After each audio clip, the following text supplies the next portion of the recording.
3 match সিরিজের প্রথম টি-20তে কাল পাকিস্তানের মুখোমুখি হবে বাংলাদেশ। লাহোরের গাদ্দাফি স্টেডিয়ামে ম্যাচটি শুরু হবে রাত 9টায়। এই সিরিজে ডিআরএস প্রযুক্তির সুবিধা থাকছে না। ম্যাচ ভেন্যু লাহোরে শিরোপায় চোখ রেখে অনুশীলন। আমিরাত সিরিজে হারের পর ঘুরে দাঁড়ানোর মিশন। নতুন বোলিং কোচ শন টেইটের অধীনে প্রথম সিরিজ, লিটনের অধিনায়কত্বে শর্টার ফরম্যাটে তরুণ টাইগারদের প্রমাণের পরীক্ষা। সবশেষ খেলা ডজন টি-20-র মাত্র 4টিতে জয়। এদিকে চোটের কারণে নেই তাসকিন, সিরিজ শুরুর আগে বাদ পড়েন মুস্তাফিজও। নাহিদ রানা সিরিজ থেকে নাম প্রত্যাহার করায় পেস অ্যাটাকের পুরো দায়িত্ব শরীফুল হাসান তানজিমদের।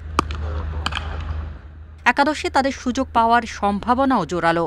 স্পিনে আধিপত্য তৈরিতে অবদান রাখতে পারেন পিএসএল খেলা রিশাদ।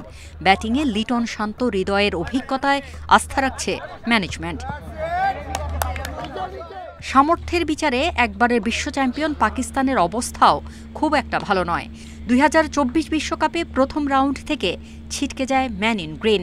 সবশেষ খেলা 13 টি-20 ম্যাচে জয় মাত্র 3টিতে। বাবর রিজওয়ান আফ্রিদিকে ছাড়া নতুন কোচ মাইক হেসনের অধীনে তরুণ দল নিয়ে এগোনোর লক্ষ্য। 2 মাস আগে নিউজিল্যান্ড সফরে 4-1 ব্যবধানে সিরিজ হেরেছে পাকিস্তান। ঘরের মাঠে সালমান আগার নেতৃত্বে এবার কর্তৃত্ব দেখানোর সুযোগ। মুখোমুখি দেখায় জয়ের হিসেবে এগিয়ে পাকিস্তান। 19 বারের দেখায় 16 ম্যাচে জয়। পিছিয়ে থাকা বাংলাদেশের লক্ষ্য থাকবে নতুন পরিসংখ্যান লেখার। র্যাঙ্কিংয়ে 8-এ পাকিস্তান, 9-এ বাংলাদেশ, 3 রেটিং পয়েন্টের ব্যবধান। 2026 টি-20 বিশ্বকাপ সামনে রেখে সেরা প্রস্তুতির লক্ষ্য দু দলের। Farida Bakhtiara, independent news.